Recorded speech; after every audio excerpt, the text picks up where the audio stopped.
Hello दोस्तों, SPB study point पे आप सबका स्वागत है। दोस्तों आज हम देखने वाले हैं पॉलिटी का चौथा वीडियो। इसमें आपको मुख्य रूप से 151 प्रश्न से 200 तक हम देखेंगे और बहुत ही इम्पोर्टेंट क्वेश्चन होगा उन लोगों के लिए जो बिहार दरोगा, बिहार पुलिस और बीपीएससी, साथ ही साथ जो शिक्षक भर्ती परीक्षा बिहार में होने वाला है उनके लिए भी बहुत उपयोगी होगा। 1 से 5 तक तो आपको पता है कि केवल जीके जीएस पूछा जाएगा और 20 मैथ और 20 रीजनिंग पूछा जाएगा। तो 1 से 5 वाले बच्चे ज़रूर इसको देखें और लास्ट तक देखिएगा। अच्छा लगा तो लाइक सब्सक्राइब शेयर कीजिएगा। तो आइए शुरू करते हैं। पहला प्रश्न है, लोकसभा को कार्यकाल पूरा होने से पहले भंग किया जा सकता है। तो लोकसभा कार्यकाल पूरा होने से पहले भंग राष्ट्रपति द्वारा अनुच्छेद 85 के तहत किया जाता है। 2 परिस्थिति में किया जाता है। एक तो अगर मंत्रिपरिषद खुद कहे कि इसको भंग कर दीजिए, हम नई सरकार को गठन करेंगे चुनाव करा करके, यानी चुनाव कराना चाहते हैं। और दूसरी परिस्थिति में जब सरकार है बहुमत खो देती है तो बहुमत खो देती है तो राष्ट्रपति अनुच्छेद 85 के तहत भंग कर देते हैं मंत्रिपरिषद की सलाह पे। तो इसका आंसर हो जाएगा प्रधानमंत्री की सिफारिश पर राष्ट्रपति द्वारा इसको भंग कर दिया जाता है। नेक्स्ट है कि लोकसभा की बैठक समाप्त की जा सकती है। तो स्थगन द्वारा भी होगा, सत्रावसान द्वारा भी होगा, विघटन द्वारा होगा, उपयुक्त सभी, इनमें से सभी हो जाएगा। नेक्स्ट है कि एक एमपी मतलब मेंबर ऑफ पार्लियामेंट की सीट को रिक्त घोषित किया जा सकता है यदि वह सदन से लगातार कितनी अवधि तक एब्सेंट रहेगा। तो लगातार अगर वो 60 दिन तक, माह में दिया है अच्छी बात है मगर आप डे याद रखिएगा, 60 दिन तक अगर लगातार अनुपस्थित रहेंगे तो उन्हें सदन से रिक्त घोषित कर दिया जाएगा। नेक्स्ट प्रश्न है,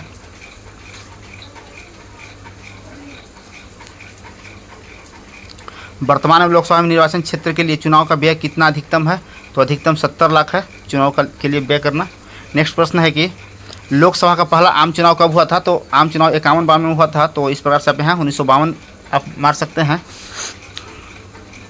नेक्स्ट है कि किस लोकसभा कार्यकाल लगभग 6 वर्ष का था। तो जो 5वीं था इसका कार्यकाल 6 वर्ष का हो गया था। नेक्स्ट प्रश्न है, निम्नलिखित कौन सा लोकसभा का सर्वाधिक बड़ा क्षेत्रफल के अनुसार निर्वाचन क्षेत्र है। तो आपका जो लद्दाख है सबसे बड़ा निर्वाचन क्षेत्र है। निर्वाचन आयोग की बात करें तो 324 अनुच्छेद में उसका वर्णन मिलता है। और अब निर्वाचन आयोग की नियुक्ति राष्ट्रपति द्वारा नहीं होगा, वो एक मतलब समिति बनेगा जिसमें पीएम होंगे, विपक्ष के नेता होंगे और एक और आपका कोई मंत्री होंगे, मंत्री स्तर का व्यक्ति। तो पीएम और विपक्ष नेता और एक मंत्री स्तर का व्यक्ति रहेंगे। तो इनके द्वारा मतलब जो निर्वाचन आयोग के जो मुख्य निर्वाचन आयुक्त होते हैं उनकी नियुक्ति की जाएगी। आप लोग इसको देख लीजिएगा, थोड़ा सा हमें कन्फ्यूजन लग रहा है मंत्री जो हम बता रहे हैं। ऐसे तो पीएम स्पष्ट रूप से विपक्ष का नेता एक हो जाएंगे और एक और कोई व्यक्ति हैं, तो देख लीजिएगा। चलिए आगे बढ़ते हैं। नेक्स्ट है कि लोकसभा, भारत में लोकसभा का अध्यक्ष मतलब क्या होता है। नियुक्ति होती है इनकी, निर्वाचन होता है, चयन होता है। तो चयन होता है, चयनित होते हैं, लोकसभा सदस्यों द्वारा ही चयनित होते हैं। तो बहुत एग्जाम में प्रश्न पूछा है कि लोकसभा का अध्यक्ष किसके द्वारा मनोनीत या किसके द्वारा चयनित होते हैं। तो लोकसभा के सभी सदस्यों द्वारा चयनित किए जाते हैं। तो इसमें आपका ऑप्शन बी आंसर हो जाएगा, चयनित किए जाते हैं। नेक्स्ट है कि निम्नलिखित कौन सा अपने पद की शपथ नहीं लेता है। तो अपने पद की शपथ आपका जो स्पीकर होते हैं, स्पीकर नहीं लेते हैं अपनी पद की शपथ। लोकसभा अध्यक्ष अपना त्यागपत्र संबोधित कर सकता है किसको। तो ये उपाध्यक्ष को संबोधित कर सकते हैं। लोकसभा अध्यक्ष उपाध्यक्ष को अपना जो त्यागपत्र होता है संबोधित करेंगे। और यहाँ से एक प्रश्न और आपको पूछता है कि जो आपको संयुक्त अधिवेशन की बैठक होती है, संयुक्त अधिवेशन 108 के तहत बैठक होती है। तो इसकी अध्यक्षता कौन करते हैं। तो इसकी अध्यक्षता लोकसभा अध्यक्ष ही करते हैं। बुलाते हैं भले ही भारत के राष्ट्रपति मतलब, मगर फिर भी लोकसभा का अध्यक्ष को अध्यक्षता करना होता है। तो बहुत सारे एग्जाम में पूछा गया कि लोकसभा का जो संयुक्त अधिवेशन होता है उसका अध्यक्षता कौन करता है। तो लोकसभा अध्यक्ष करता है। वर्तमान में लोकसभा की बात करें तो ओम बिरला लोकसभा अध्यक्ष हैं जो कोटा से सांसद हैं। नेक्स्ट प्रश्न है, लोकसभा के अध्यक्ष को कैसे हटाया जा सकता है। तो लोकसभा के अध्यक्ष को लोकसभा के सभी सदस्यों को बहुमत से पारित संकल्प द्वारा, ऑप्शन बी हो जाएगा, ऑप्शन इसका बी आंसर हो जाएगा। लोकसभा के सभी सदस्यों को बहुमत से पारित संकल्प द्वारा इसको हटाया जा सकता है। नेक्स्ट है कि प्रोटेम स्पीकर का कर्तव्य क्या होता है। तो प्रोटेम स्पीकर का मुख्य रूप से कर्तव्य होता है कि जितने भी सदस्य होते हैं, यानी कि लोकसभा सदस्य होते हैं, उनको शपथ दिलाना। और अब पूछता है कि प्रोटेम स्पीकर किसे चुना जाता है। तो प्रोटेम स्पीकर जो सदस्य चुनकर आते हैं उसी में से एक सदस्य को चुना जाता है जो वरिष्ठ होते हैं। नेक्स्ट प्रश्न है 163। प्रोटेम स्पीकर सामान्यतः किससे नियुक्त किया जाता है। तो वही जो नवनिर्वाचित लोकसभा के वरिष्ठतम सदस्य होते हैं, अभी हमने बताया ऊपर में कि जो वरिष्ठतम सदस्य होते हैं उनको निर्वाचित किया जाता है सिर्फ शपथ दिलाने के लिए। जैसे शपथ जितना भी लेते हैं लोकसभा अध्यक्ष, उनको शपथ प्रोटेम स्पीकर ही देते हैं, दिलाते हैं। नेक्स्ट है कि लोकसभा अध्यक्ष अपने कास्टिंग वोट का प्रयोग केवल करते हैं, कब करते हैं। तो जब वोट टाई होने के नाते, जब वोट बराबर होने के नाते टाई हो तो लोकसभा अध्यक्ष अपने कास्टिंग वोट का इस्तेमाल करेंगे। कहने का मतलब कि 50-50 अगर हो जाता है, 50-50 अगर हो जाता है 50-50%, तो यहाँ पे अपना एक मत दे करके इसको आगे बढ़ा देंगे।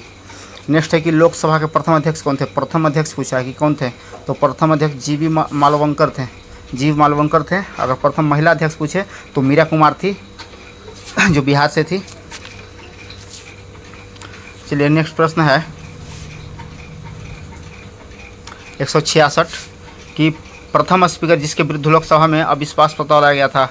तो जीवी मालवंकर थे इनके खिलाफ, जो प्रथम लोकसभा अध्यक्ष भी थे, और प्रथम बार इन्हीं के विरुद्ध में लोकसभा में अविश्वास प्रस्ताव लाया गया था।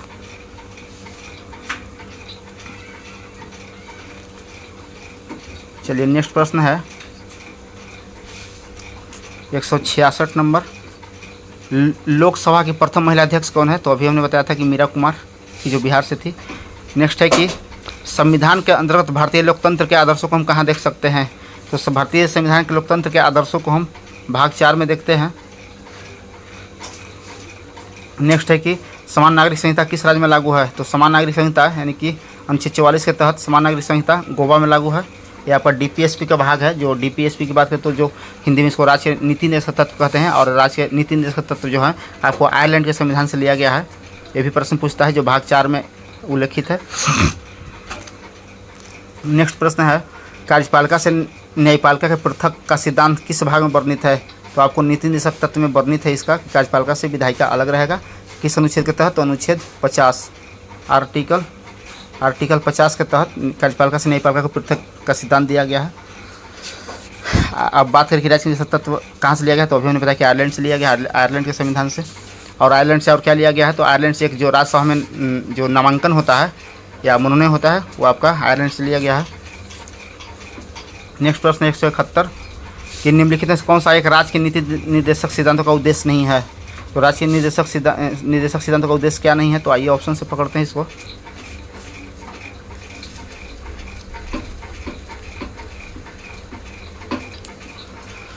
तो इसमें ऑप्शन है एक कल्याणकारी राज्य की स्थापना करना, यह है इनका सिद्धांत।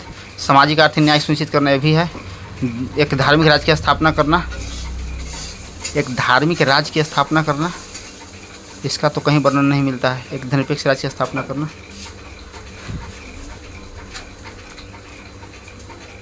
कौन नहीं है। तो एक धार्मिक राज्य की स्थापना करना यही नहीं हो जाएगा, क्योंकि कहीं भी संविधान में उल्लेख नहीं है कि एक धर्म के आधार में कोई राज्य का निर्माण होगा।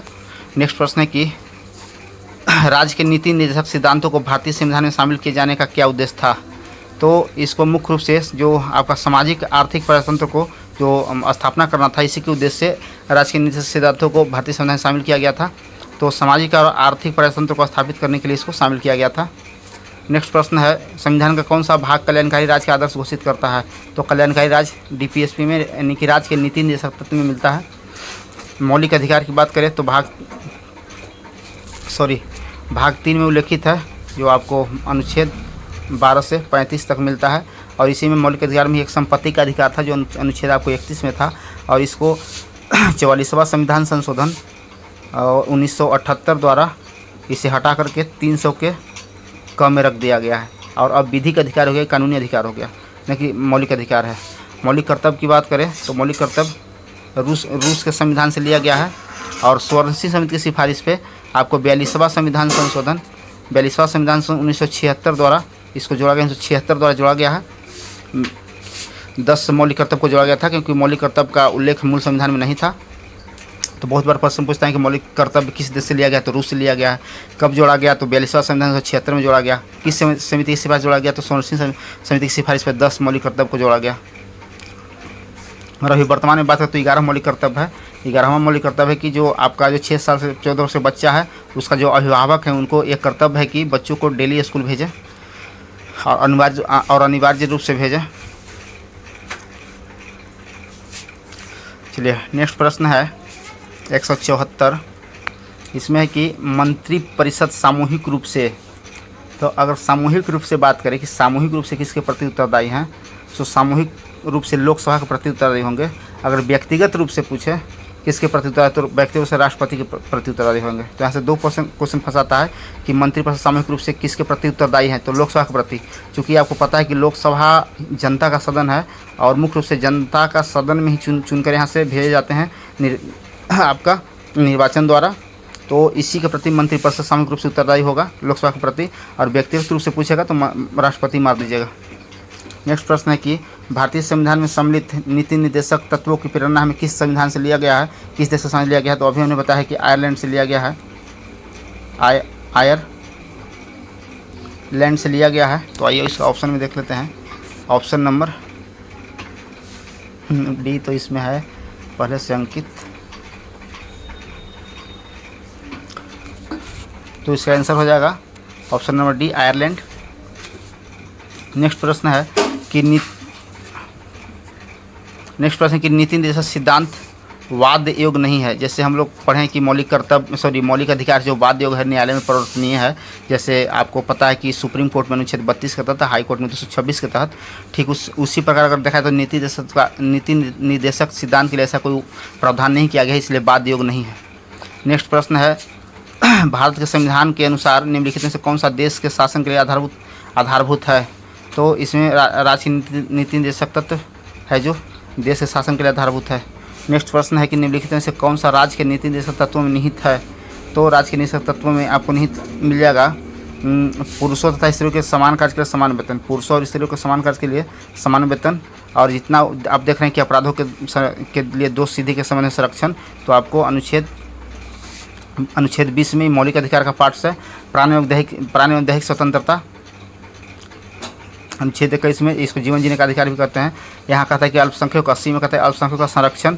तो अनुच्छेद 29 में ये सब मौलिक अधिकार का पार्ट्स है।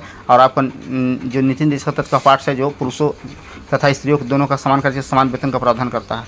नेक्स्ट प्रश्न है कि राज्य नीति निर्देशक सिद्धांतों के निम्नलिखित अनुच्छेद में कौन सा अंतर्राष्ट्रीय शांति एवं सुरक्षा का संवर्धन करता है, तो जो अनुच्छेद 51 है वो अंतर्राष्ट्रीय शांति एवं सुरक्षा का प्रबंधन करता है। नेक्स्ट प्रश्न है 180।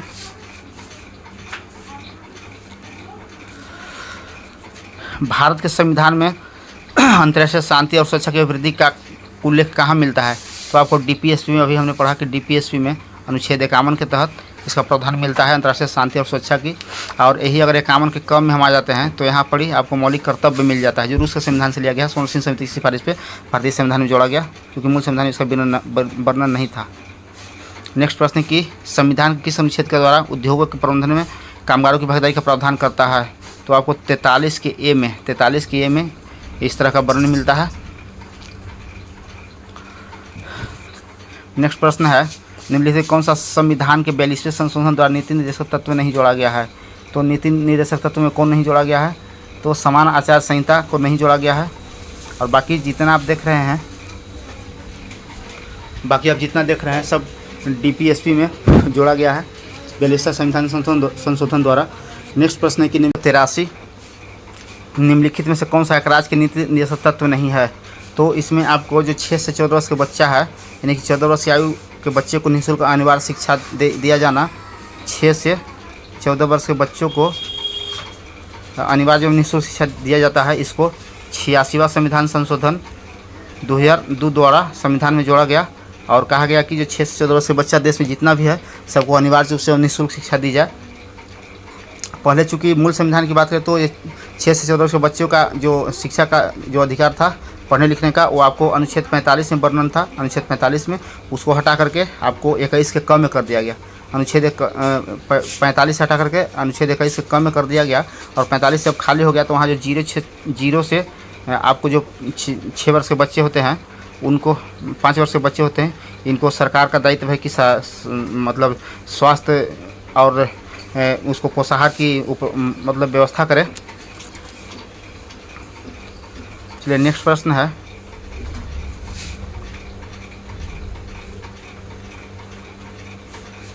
एक 184, राज्य के नीति निर्देशक सिद्धांत किस प्रकार मौलिक अधिकार से भिन्न है? तो इसलिए भिन्न है कि निर्देशक सिद्धांत परिवर्तनीय नहीं है न्यायालय में, ठीक है, जबकि मौलिक अधिकार परिवर्तनीय है वहाँ पे। नेक्स्ट प्रश्न है कि राज्य के नीति निर्देशक तत्वों में से किसके बारे में संविधान शांत है? तो पौध शिक्षा के बारे में शांत है। नेक्स्ट है, निम्नलिखित में से कौन सा एक राज्य का नीति निर्देशक सिद्धांत संविधान में बाद में जोड़ा गया? तो संविधान में बाद में जोड़ा गया जो मुफ्त कानूनी सलाह था, इसको बाद में जोड़ा गया। नेक्स्ट प्रश्न है, निम्नलिखित कौन सा एक राज्य के नीति निर्देशक तत्वों में नहीं है? तो इसमें अस्पृश्यता का उन्मूलन नहीं है, चूँकि अस्पृश्यता का उन्मूलन अनुच्छेद 17 में ये आपका मौलिक अधिकार का पार्ट है, जो अनुच्छेद 17 में वर्णन मिलता है अस्पृश्यता का उन्मूलन या अस्पृश्यता का अंत। नेक्स्ट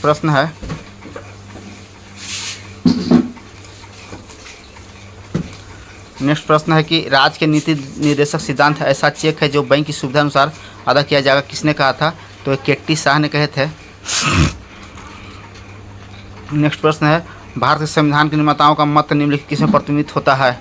तो मुख्य रूप से प्रतिबिंबित की बात करें तो उद्देशिका में होता है, प्रस्तावना में होता है। नेक्स्ट प्रश्न है, भारत के संविधान में हमारे राष्ट्र का उल्लेख किस नामों से किया गया है? तो भारत तथा इंडिया, भारत और इंडिया के नाम से उल्लेख किया गया है। नेक्स्ट प्रश्न है कि निम्नलिखित में से कौन सा भारत को धर्मनिरपेक्ष राज्य का वर्णन करता है? तो धर्मनिरपेक्ष राज्य का वर्णन प्रस्तावना में मिलता है या उद्देशिका में मिलता है। नेक्स्ट प्रश्न है,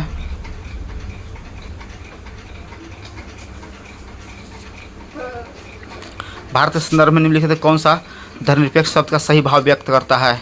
तो धर्मनिरपेक्ष शब्द का सही भाव हो जाएगा आपका कि जो आपका जो भारत में जो है भारत में राज्य कोई धर्म नहीं है, यानी कोई भी व्यक्ति कोई भी धर्म मान सकता है।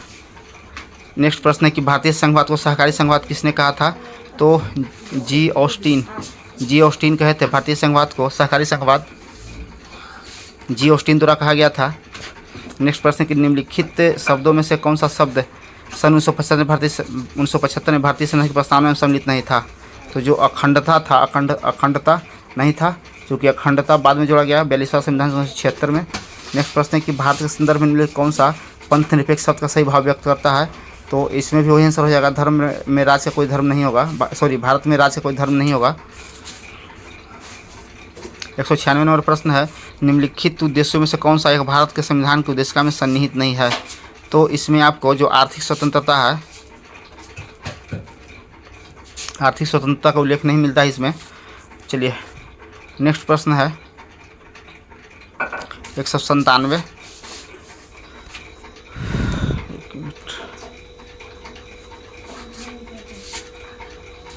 नेक्स्ट प्रश्न है कि भारतीय संविधान की उद्देशिका में संशोधन कब किया गया? तो पहली बार संशोधन किया गया और इसमें कहा गया कि मूल ढांचे को छोड़कर ही संशोधन को उद्देशिका में। तो 42वां संविधान 1976 में संशोधन हुआ था। नेक्स्ट पॉइंट है कि नेक्स्ट प्रश्न है कि सभी व्यक्ति पूर्णतः और समान रूप से मानव है, यह सिद्धांत किसका है? तो यह सार्वभौमिकता का सिद्धांत है। नेक्स्ट प्रश्न है भारतीय संविधान का कौन सा भाग संविधान की आत्मा कहलाता है? तो संविधान की आत्मा उद्देशिका हो जाएगा, या उद्देशिका हो जाएगा, प्रस्तावना हो जाएगा। अगर यही क्वेश्चन घुमाएगा तो फिर पूछा कि भारतीय संविधान की आत्मा आपको जो B.R. अम्बेडकर द्वारा किसे कहा गया है? तो B.R. अम्बेडकर अगर पूछेगा, B.R. अम्बेडकर जी, तो इनके द्वारा अनुच्छेद 32 को, जो जिसमें संवैधानिक उपचारों का अधिकार कहा गया है, B.R. अम्बेडकर द्वारा अनुच्छेद 32 को कहें कि संविधान की आत्मा है। अगर कोई व्यक्ति नहीं लगाता है और डायरेक्ट पूछता है कि भारतीय संविधान में कौन सा भाग संविधान की आत्मा कहलाता है, तो उद्देशिका प्रस्तावना। उद्देशिका की बात करें तो 13 दिसंबर 1946 को पंडित जवाहरलाल नेहरू द्वारा पेश किया गया था संविधान सभा के समक्ष। चलिए नेक्स्ट प्रश्न है और इस वीडियो का अंतिम प्रश्न है। प्रश्न है कि निम्नलिखित में से किसने भारतीय संविधान की प्रस्तावना को हमारे संप्रभु प्रजातांत्रिक गणतंत्र की जन्म कुंडी कहा था? तो सरदार जवाहरलाल नेहरू नहीं कहे थे, वल्लभ पटेल नहीं कहे थे, बी आर अम्बेडकर नहीं कहे थे। तो इसमें मुख्य रूप से आपको हो जाए के.एम. मुंशी एक थे, के.एम. मुंशी द्वारा ये बात कही गई थी। तो ऑप्शन कट गया है। तो इस प्रकार से हमने आज 50 प्रश्न देखा जो इम्पोर्टेंट था पॉलिटी का। इस प्रकार से हमने 200 प्रश्न पूरा करवाया और